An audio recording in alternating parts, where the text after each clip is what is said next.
새해가 밝았지만 전국 혼란과 각종 사고로 마냥 웃을 수만은 없는 날이 이어지고 있습니다. 특히 일부 누군가에게는 희망보다 절망이 더 크게 다가오는 현실인데요. 주택을 잘못 샀다가 과태료 문제로 올해도 부담을 떠하는 서민들이 있습니다. 2025년 달갑지 않은 이들의 이야기를 석대성 기자가 전해드립니다. 서울의 한 빌라.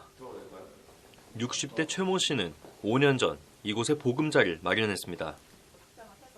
드디어 내 집을 마련했다는 행복도 잠시. 이 집은 요즘 고민에 잠 못 이룰 정도로 애물단지입니다.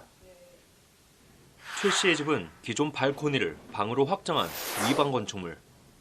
이 사실을 알았지만 이행 강제금을 5번만 내면 아무 문제가 없단 말에 매수를 결정합니다. 집을 담보로 주택연금을 받으며 노후를 보낼 작정이었습니다. 위반 건축에 대해 정부가 매긴 과태료는 1년에 90만 원 안팎.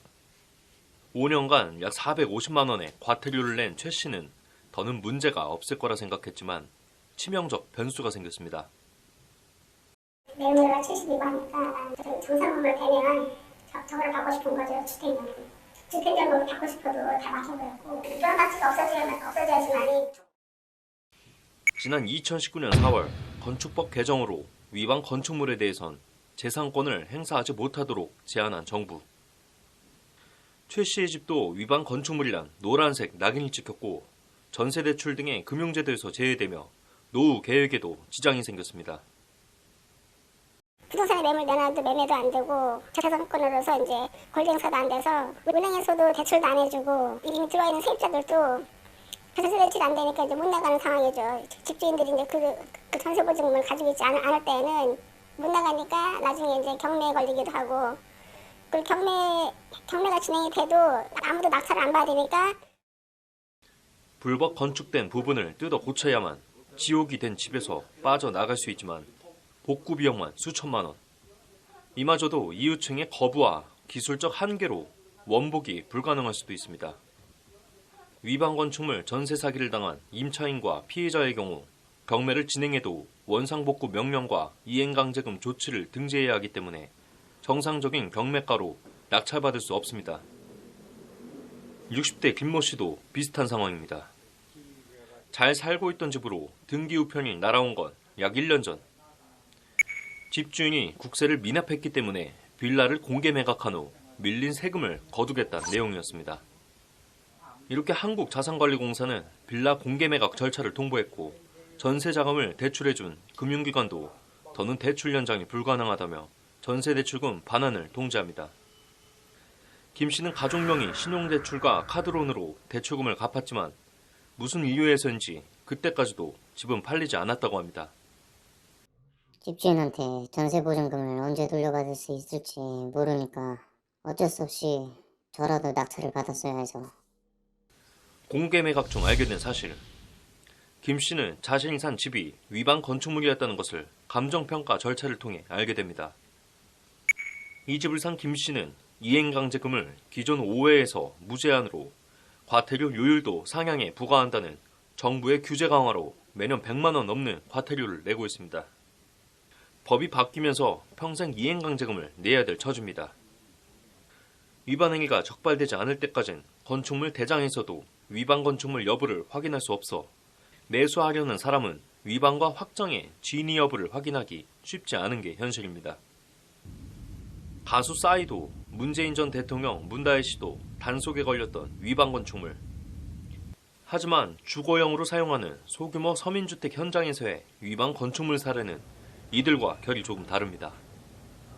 아무래도 또 급격하게 대한민국이 발전하다 보니까 그 위반 건축이라는 거에 대한 좀 인식이 많이 부재했던 것 같아요. 그런 법률에 대해서 그거를 교육하거나 뭐 훈련할 수 있는 기간이 있었던 것도 아니고 옆집도 이렇게 하고 나도 이렇게 했고 옛날에도 이렇게 했으니까 이런 식으로 해서 이제 위반 건축물이 형성이 되는 경우가 많이 있거든요. 앞서 최 씨와 김 씨의 경우같이 위반 건축물 피해는 곳곳에서 속출하고 있습니다. 특히 위반 건축물 거주자들은 비아파트 역차별 현상과 역전세난 등 사회적 현상과 맞물려 고통이 가중되고 있다고 호소합니다.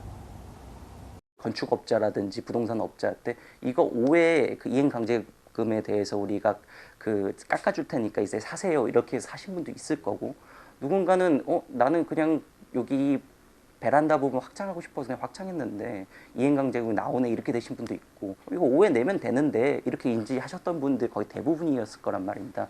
근데 이 법안이 따로 유예 기간을 주지 않고 바로 시행이 돼버리고, 위반 건축물이 계속 늘어나는 가장 큰 이유 중 하나는 건축주와 시공사 등의 위법 행위자가 현행법의 허점을 악용해 지속적인 양산에 일조하는 것을 꼽힙니다.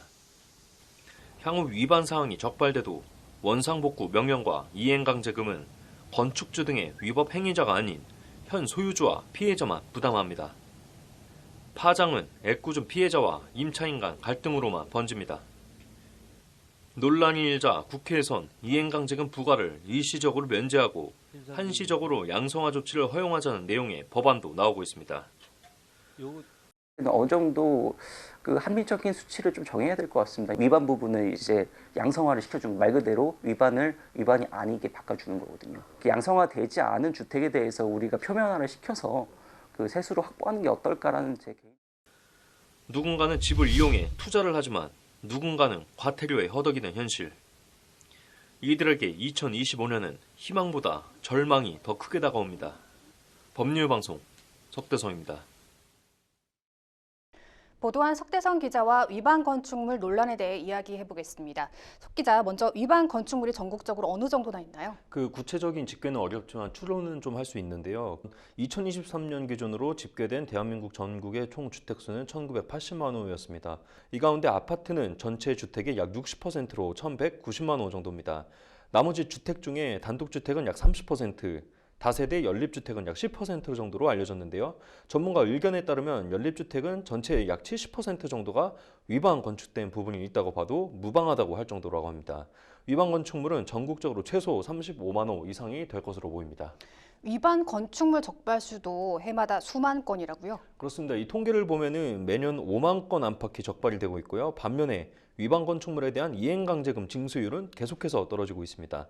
앞서 보도한 것처럼 피치 못하게 위반 건축물에서 살고 있는 거주자도 있지만 이태원 참사 때 드러난 것처럼 돈을 벌기 위해서 식당이나 카페 등을 일부러 위반인 줄 알면서도 확대한 경우도 있거든요. 이런 경우에는 강제금보다 위반 건축물에서 얻는 수익이 더 많아서 그냥 내자 하는 마음이 더 큰 것으로 알려졌고요. 그렇기 때문에 현 규제를 손봐서 주택 유형이나 상황, 사정 등에 따라서 과태료 부과 수위를 조절하자, 이런 의견도 나오고 있습니다. 네, 어찌됐든 위반 건축물이 문제가 되니까 불법이라고 규정이 돼 있는 건데 피해자가 처한 상황이 어렵다고 마냥 봐줄 수는 없는 것 아니겠습니까? 그렇습니다. 그 업계에서는 이 위반 건축물 단속이 늘어난 이유가 세수 부족 때문이다, 이렇게 좀 보고 있는데요. 경기가 어렵고 국세 수입도 이제 줄자 이런 위반 건축물 단속에 정부가 열을 올리고 있다, 이런 평가가 나오고 있습니다. 국세청을 비롯한 정부는 광역단체는 기초단체를 압박하는 형식으로 하는데, 차라리 이렇게 세금을 거두는 것보다는 자진신고로 벌금을 내는 걸 유도하고 이런 부분에 대해서는 양성화를 도와주자는 게 긍정적일 것이라는 게 전문가 의견입니다. 그래서 국회에서도 법안이 나왔는데 이행강제금 면제와 한시적 양성화 조치를 허용하자는 게 핵심입니다. 근생빌라 같은 위반 건축물과 신탁사기 주택 등도 요건을 완화해 매입해서 피해자 주거를 지원하자는 내용도 담겼고요. 최종적으로는 양성화하자는 게 골자입니다. 일각에서는 그 최초 시공자에게도 그 시정조치 책임을 물어야 한다고 목소리를 내고 있습니다. 네, 불법적으로 증축한 구조물은 안정성을 무시하게 되죠. 그만큼 화재와 붕괴 위험도 높아집니다. 해당 건물에만 영향을 미치는 것이 아니라 주변 주민의 안전에도 직결되고 개인의 문제를 넘어 사회 전반의 안전을 위협하는 요소가 될 수 있겠죠. 위반 건축물이 더 이상 늘지 않으면서도 피해자를 구제하기 위한 정치권과 정부의 움직임이 시급해 보입니다. 이번 주 여기까지 듣겠습니다.